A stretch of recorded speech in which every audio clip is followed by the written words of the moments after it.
Attorney general माहिर कानून शाह खावर साहब हमारे साथ हैं। उनसे ये सवाल नहीं वैसे करेंगे और बड़ी बातें हैं जो कौमी असम्बली में तरमीम जो बिल मंजूर किया गया उस पर बात करेंगे। जो बात हुई है आज उस पर बात करेंगे। शाह खावर साहब, पार्लियामेंट में अदालती इस्लाहात का बिल जो है वो आया, चीफ जस्टिस के सो मोटो इख्तियारात कम करने, रूल्स में तब्दीली की तजवीज़ दी गई, जो तजावीज़ दी गई हैं, आपकी उन पर क्या राय है? पहले तो हम ये बात करें।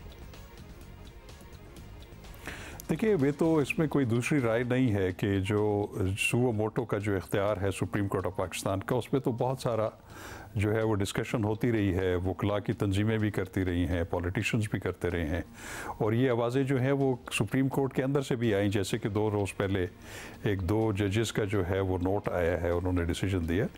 तो इसमें तो कोई शक नहीं है कि उसको स्ट्रक्चर होना चाहिए, क्योंकि ये जो आर्टिकल 184(3) का जो इख्तियार है, ये ओरिजिनल जुरिस्डिक्शन है जो आइन ने दी हुई है सुप्रीम कोर्ट ऑफ पाकिस्तान को। वो ये कहता है कि अगर कोई मफाद आमा का कोई क्वेश्चन ऑफ लॉ हो जिसका ताल्लुक लोगों के बुनियादी हकूक़ से हो, उस पर सुप्रीम कोर्ट जो है खुद भी नोटिस ले सकती है, किसी की दरख्वास्त पे भी जो है उस पर ऑर्डर पास कर सकती है।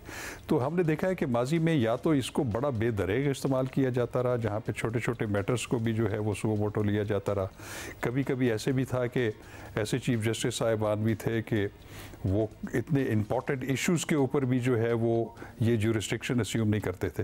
तो इसको स्ट्रक्चर ज़रूर होना चाहिए, लेकिन इसकी जो टाइमिंग है वो बड़ी इंपॉर्टेंट है कि 2 दिन पहले परसों जो है 2 मुअज़्ज़ज़ जज साहिबान का जो है वो एक तफसीली फ़ैसला जारी हुआ।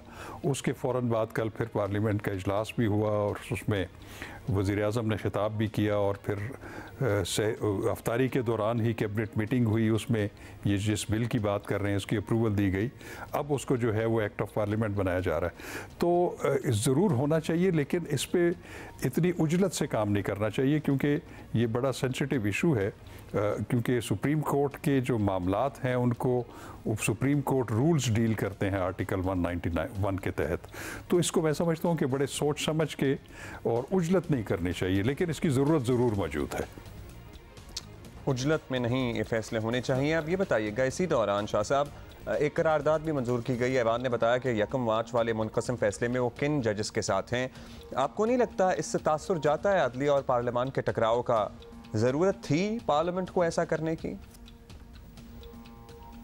देखिए, बात यह है कि आइन में तो जो पार्लियामेंट के फ्लोर के ऊपर जो मेंबरान हैं उनको तो एक इस्तिस्ना हासिल है कि वो वहाँ पे कोई भी डिस्कशन कर सकते हैं, लेकिन एक वहाँ पे पाबंदी ज़रूर है कि वो जजेस जो है सुपीरियर कोर्ट के, उनकी जो फ़राइज़ हैं उनके बारे में कोई उनके कंडक्ट के बारे में डिस्कशन नहीं हो सकती। इस पर तो बिल्कुल पाबंदी है।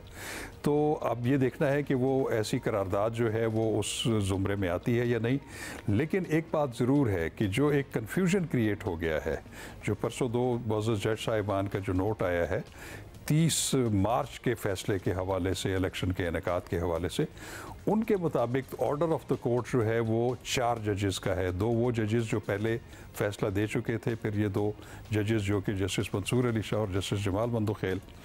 तो उसके बाद एक कन्फ्यूजन पैदा हो गया है, जो कन्फ्यूजन दूर होना बहुत ज़रूरी है, और उस कन्फ्यूजन को सुप्रीम कोर्ट ऑफ पाकिस्तान ही जो है वो दूर कर सकती है कि फुल कोर्ट तश्कील दे दें, वो तमाम चीज़ों को अहाता कर लें, ताकि लोगों के दरमियान जो एक अदम एतमाद की फ़िज़ा जो सुप्रीम कोर्ट के बारे में या शकूक व शुबात पैदा हो रहे हैं, वो उसी सूरत में दूर हो सकते हैं कि इस पर एक लार्जर नहीं बल्कि फुल कोर्ट बेंच तश्कील दिया जाए, जिसमें ये तमाम नुकात और क्वेश्चन ऑफ लॉ रखे जाएँ, और वो जो कलेक्टिव डिसीजन दें वो सब के लिए काबिल कबूल होगा।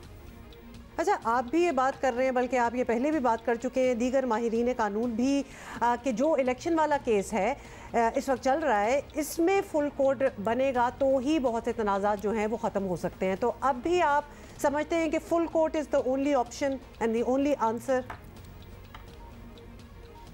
जी बिल्कुल होगा। देखें, क्योंकि बहुत सारे मुअज़्ज़ज़ जज साहिबान के ऊपर जो है बहुत सारे स्टेक होल्डर्स एतराज़ करते रहे, और जब भी इस तरह का सियासी नोयत के जो आइनी मामलात होते हैं उसमें सुप्रीम कोर्ट को मैं समझता हूँ कि इज्तनाब करना चाहिए। बहुत ज़्यादा ज़रूरी जहाँ पे ना हो वहाँ पे इंटरफेरेंस नहीं करनी चाहिए, और अगर इंटरफेरेंस अगर आपने करनी भी है तो फिर उसकी ट्रांसपेरेंसी को और उसकी इंडिपेंडेंस को मलहूज़ ख़ातिर रखते हुए मुनासिब ये है कि उस पर फुल कोर्ट तश्कील दे दें। फुल कोर्ट जो फैसला करे, चाहे वो मुनकसम फैसला हो, चाहे वो मेजॉरिटी का फैसला हो और कुछ लोग उससे इख्तलाफ करें या कुछ लोग अपने आप को उससे अलग कर लें जज साहिबान, वो अलग बात है, लेकिन उसकी फुल कोर्ट तश्कील होना ज़रूरी है।